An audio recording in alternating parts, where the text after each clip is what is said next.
अस्सलाम वालेकुम dear students, welcome to our new class. आज का जो हमारा टॉपिक है वो यूरिनरी इनकॉन्टिनेंस है। यूरिनरी इनकॉन्टिनेंस क्या होती है? Involuntary loss of urine from your bladder. आपका जो यूरिन है वो इनवॉलंटरी लॉस होना शुरू हो जाता है फ्रॉम द ब्लैडर। इसको हम बोलते हैं यूरिनरी इनकॉन्टिनेंस।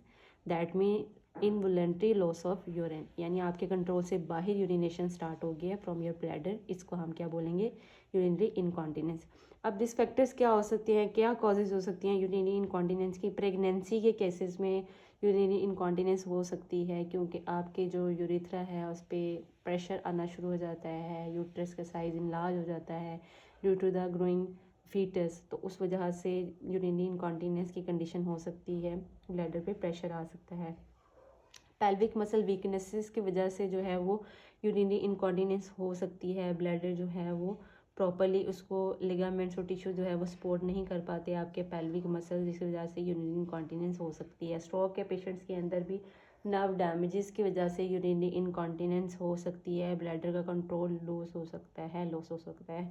इसी तरह इनकॉम्पिटेंट यूरिथ्रा की वजह से अगर आपका जो यूरिथ्रा है उसका स्पिंक्टर जो है वो प्रॉपरली कॉन्ट्रैक्ट रिलैक्स नहीं हो पाता, तो उस वजह से भी यूरिनरी इनकॉन्टिनेंस हो सकती है। मीनोपॉज की कंडीशन में ऐसे पेशेंट्स जो कि मीनोपॉज में जा चुके हैं, पोस्ट मीनोपॉजल वुमेन के अंदर जिनके अंदर प्रोजेस्टेरोन का लेवल, एस्ट्रोजन का लेवल कम होता जाता है, उनके अंदर भी यूरिनरी इनकॉन्टिनेंस की कंडीशन देखी गई है क्योंकि उनके अंदर भी पेल्विक फ्लोर मसल वीकनेस आ जाती है। इमोबिलिटी के पेशेंट्स के अंदर जो प्रॉपरली उनकी मूवमेंट नहीं है, उनके अंदर इनकॉन्टिनेंस की कंडीशन हो सकती है। डायबिटिक पेशेंट्स के अंदर हमने देखा कि स्फिंक्टर जो है वो आपका जो एक्सटर्नल यूरिथ्रा स्फिंक्टर है उसकी प्रॉपर जो है वो रिलैक्सेशन या कंट्रैक्शन नहीं होती, क्योंकि आपका जो डायबिटिक पेशेंट्स होते हैं उनका वो स्फिंक्टर जो है वो डैमेज हो जाता है। तो या तो वो फेल हो जाएंगे रिलैक्स होने में या फिर कंट्रैक्शन में। तो यहाँ पे क्या होगा, प्रॉपरली कॉन्ट्रैक्ट नहीं हो पाएंगे, जिसकी वजह से यूरिन जो है वो इनवॉलंटरी उसका लॉस होता रहेगा। इसी तरह कुछ मेडिकेशंस हैं जिनकी वजह से यूरिनरी इनकॉन्टिनेंस हो सकती है, लाइक डायूरेटिक्स हम पेशेंट्स को देते हैं। सिडेटिव ड्रग्स पे हैं जो पेशेंट्स, हिप्नोटिक्स या ओपियोइड एजेंट्स ले रहे हैं for energetic effects, sedative agents ले रहे हैं ताकि सिडेशन दे सकें हम पेशेंट को। डायूरेटिक्स हम देते हैं ताकि आपकी बॉडी के अंदर जो एक्स्ट्रा फ्लूइड है उसको हम जो है वो रिमूव कर सकें। हाई ब्लड प्रेशर के पेशेंट्स के अंदर भी देते हैं। तो इन मेडिकेशंस की वजह से क्या हो सकता है, यूरिनरी इनकॉन्टिनेंस हो सकती है। एज रिलेटेड चेंजेस भी हैं जो यूरिनरी ट्रैक के अंदर आती हैं और पेशेंट यूरिनरी इनकॉन्टिनेंस की तरफ जा सकता है। लाइक जैसे जैसे एज इंक्रीज होती है तो इंडिविजुअल के जो ब्लैडर का डिलेइंग है इन यूरिनेशन वो कम होती जाती है, उसकी कैपेसिटी कम हो जाती है। यूरिन की स्पेसिफिक अमाउंट होल्ड करने में जो है वो ब्लैडर की इनएबिलिटी आ जाती है। तो कुछ चेंजेस आना शुरू हो जाती हैं बॉडीली आपके ब्लैडर के अंदर जो कि यूरिनरी इनकॉन्टिनेंस काज कर सकती हैं। So now students come to the causes of urinary incontinence. हमारे पास यूरिनरी इनकॉन्टिनेंस के कुछ टाइप्स यहाँ पे मेंशन किए गए हैं। For example stress incontinence. Stress incontinence उन पेशेंट्स के अंदर होता है जिन फीमेल की विजाइनल डिलीवरीज होती हैं या पोस्ट मेनोपॉजल वुमेन है, उनके अंदर एस्ट्रोजन का लेवल कम होने की वजह से क्या होता है, वो स्पोर्टिंग लिगामेंट्स और पेल्विक फ्लोर मसल जो होते हैं वो ब्लैडर यूरिथ्रल वाल को उस तरह से सपोर्ट नहीं कर पाते। तो जैसे पेशेंट कफिंग या स्नीजिंग करता है तो उनका इंटरएब्डोमिनल प्रेशर इंक्रीज होने की वजह से इनवॉलंटरी यूरिन का लॉस होना शुरू हो जाए फ्रॉम यूरिथ्रा। दूसरी हमारे पास टाइप है अर्ज इनकॉन्टिनेंस की। अर्ज इनकॉन्टिनेंस उन पेशेंट्स के अंदर होती है जिनके अंदर कोई न्यूरोलॉजिकल डिसफंक्शन होता है। तो ओवर एक्टिव ब्लैडर होने की वजह से जैसे ही पेशेंट को यूरिनेशन की अर्ज फील होती है तो वो अनएबल होते हैं कि वो टॉयलेट तक पहुंच पाते हैं। वो ऐसी अर्ज होती है कि वो उसको स्प्रेस नहीं कर पाते। इनवॉलंटरी ब्लैडर की कंट्रैक्शंस होती रहती है जिसकी वजह से इनवॉलंटरी लॉस होना शुरू हो जाता है यूरिन का। फंक्शनल इनकॉन्टिनेंस उन पेशेंट्स के अंदर होती है जिनके अंदर कोई यूरिनरी ट्रैक का कोई डिसऑर्डर नहीं होता बल्कि कोई एक्सटर्नल फैक्टर्स हो सकते हैं। फॉर एग्जांपल फिजिकल कोई इम्पेयरमेंट है या कोई ऐसा डिसऑर्डर है, फॉर एग्जांपल अल्जाइमर है, तो जो है वो आइडेंटिफाई नहीं कर पाता अपनी वर्डिंग नीड को। इट्रोजेनिक इनकॉन्टिनेंस उन पेशेंट्स के अंदर होती है जो कुछ मेडिकेशन ऐसी ड्रग्स ले रहे होते हैं जो उनकी ब्लैडर की जो है वो नेक के क्लोजर को जो है वो इनहिबिट कर देते हैं। फॉर एग्जांपल अल्फाइडिनर्जिक एजेंट्स जो पेशेंट ब्लड प्रेशर को कंट्रोल करने के लिए ले रहे होते हैं, उनकी वजह से क्या होता है, ब्लैडर की जो नेक है उसकी रेजिस्टेंस कम हो जाती है जिसकी वजह से इनवॉलंटरी यूरिन का लॉस होना शुरू हो जाता है। देन हमारे पास लास्ट टाइप है mixed urinary incontinence. Mixed urinary incontinence उन पेशेंट्स के अंदर होती है जिनके अंदर स्ट्रेस या अर्ज इनकॉन्टिनेंस के मिक्स सिम्टम्स आ रहे होते हैं। लाइक उनके अंदर कोई भी वो पेशेंट अगर कफिंग करता है, स्नीजिंग करता है या पोजीशन चेंज करता है, उसकी वजह से भी इनकॉन्टिनेंस हो रही है होती है। प्लस उसके अंदर कोई ऐसा फैक्टर भी हो सकता है, न्यूरोलॉजिकल डिसफंक्शन भी हो सकता है जिसमें अर्ज इनकॉन्टिनेंस की कंडीशन आ रही होती है। तो इन दोनों के मिक्सचर जो है वो हमारे पास मिक्स यूरिनरी इनकॉन्टिनेंस में आ जाएगा। तो ये है हमारे पास यूरिनरी इनकॉन्टिनेंस के टाइप्स। नेक्स्ट अब इसको हम असेस और डायग्नोस कैसे करेंगे। हमने पेशेंट से प्रॉपर उसकी वॉइडिंग हिस्ट्री लेनी है किस टाइम पे उसको जो है वो पेशेंट को मोस्टली यूरिनरी इनकॉन्टिनेंस की कंडीशन डेवलप करती है, अगर वो यूरिन पास करता है तो कितने अमाउंट में यूरिन पास करता है। आया हमने अंडरस्टैंड करना है कि उसको अर्ज इनकॉन्टिनेंस है, स्ट्रेस इनकॉन्टिनेंस है या फिर फंक्शनल इनकॉन्टिनेंस की कंडीशन है, तो उसकी अवॉइडिंग हिस्ट्री से हमें आइडिया हो जाएगा।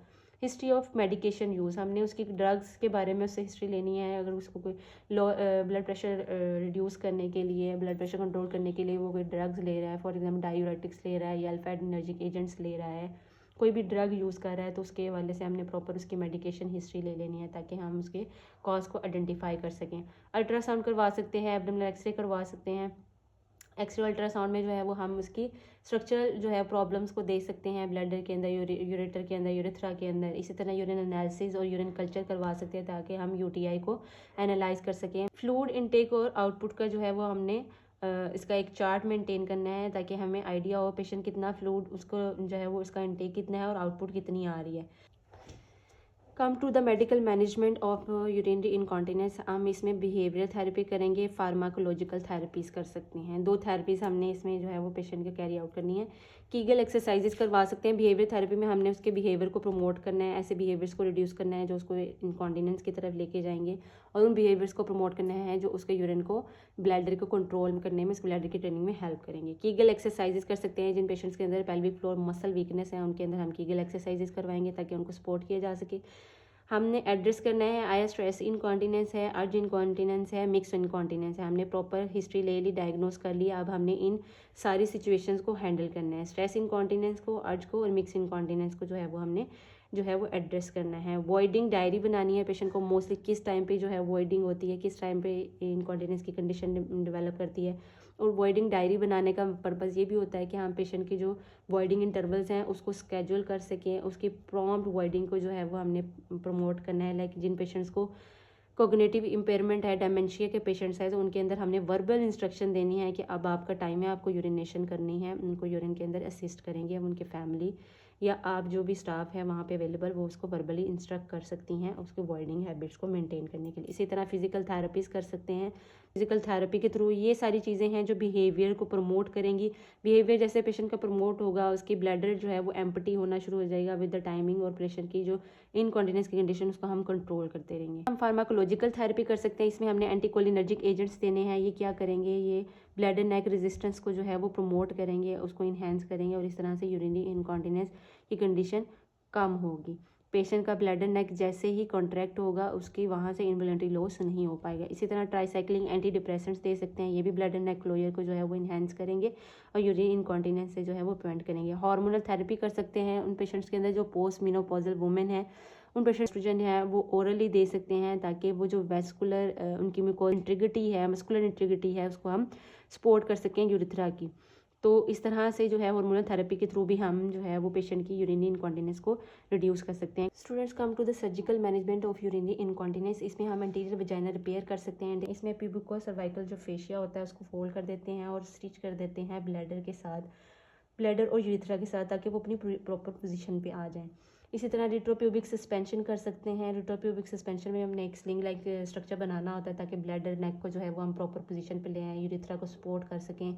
पेरी यूरिथ्रल बल्किंग कर सकते हैं। एक आर्टिफिशियल कोलेजन का जो है वो हमने पीस लेना है और आपकी यूरिथ्रल वॉल के अंदर उसको जो है वो प्लेस करना है ताकि जो उसका क्लोजिंग प्रेशर है यूरिथ्रा का उसको हम सपोर्ट कर सकें। इसी तरह आर्टिफिशियल यूरिनरी स्फिंक्टर जो है वो हम इंट्रोड्यूस कर सकते हैं ताकि पेशेंट की जो यूरिथ्रल रेजिस्टेंस है उसको इन्हेंस किया जा सके और यूरिनरी इनकॉन्टिनेंस की कंडीशन को जो है वो रिड्यूस कर सकें। So this is the surgical management of urinary incontinence. Students, आज हमने यूरिनरी इनकॉन्टिनेंस का टॉपिक कवर किया जिसमें हमने देखा कि यूरिनरी इनकॉन्टिनेंस क्या है। इनवॉलंटरी लॉस ऑफ यूरिन है फ्रॉम योर ब्लैडर, इसको हम यूरिन इनकॉन्टिनेंस कहते हैं। कुछ रिस्क फैक्टर देखे जिसमें हमने देखा प्रेगनेंसी है, स्ट्रोक है, डायबिटीज़ है, इनकॉम्पिटेंट यूरिथ्रा है, आपका यूरिथ्रा जो है प्रॉपर प्लेस पे नहीं है, कुछ मेडिकेशन के साइड इफेक्ट्स की वजह से, एज रिलेटेड चेंजेस और मेनोपॉजल वुमेन के अंदर जो है वो यूरिनरी इनकॉन्टिनेंस की कंडीशन डेवलप कर सकती है। फिर हमने देखा इसकी कुछ टाइप्स हैं जैसे कि स्ट्रेस इनकॉन्टिनेंस है, फंक्शनल इनकॉन्टिनेंस है, अर्ज इनकॉन्टिनेंस है, इट्रोजेनिक है, और फिर मिक्स्ड इनकॉन्टिनेंस की कंडीशन आ जाती है। लाइक कुछ टाइप्स जो है वो हमने देख ली थी। फिर हमने उसकी प्रॉपर वर्डिंग हिस्ट्री ले ली, मेडिकेशंस जो वो पेशेंट जिन भी ड्रग्स पे है उसके बारे में उससे जो है वो इन्फॉर्मेशन ले लेंगे। इसी तरह उसके लिए यूरिन एनालिसिस करवा सकते हैं, यूरिन कल्चर करवा सकते हैं, उसकी इनटेक और आउटपुट को जो है वो हम आइडेंटिफाई कर सकते हैं। इस तरह से पेशेंट की हमने करनी है कुछ मेडिकल मैनेजमेंट, जिसमें हमने एक्सरसाइजेस को प्रमोट किया है, उसकी वर्डिंग डायरी बनाई है, वर्बल इंस्ट्रक्शंस दी हैं पेशेंट को, एंटीकोलिनर्जिक एजेंट्स दे सकते हैं, डाइसाइक्लिक एंटी डिप्रेशन और हार्मोनल थेरेपी, और साथ में कुछ सर्जिकल प्रोसीजर जो है वो हमने परफॉर्म किए। एंटीरियर वेजाइनल रिपेयर है, रेडियोटोपिक सस्पेंशन है, पेरीयूरेथ्रल बल्किंग है, और आर्टिफिशियल यूरिनरी स्फिंक्टर जो है वो हम इंट्रोड्यूस करवा सकते हैं। सो क्लास ये था यूरिनरी इनकॉन्टिनेंस पे आज का हमारा सेशन। ये बहुत इंपॉर्टेंट टॉपिक है, इसको अच्छे से पढ़िएगा, अपना बहुत सारा ख्याल रखिएगा। Take care of yourself. अल्लाह हाफिज़, बाय बाय।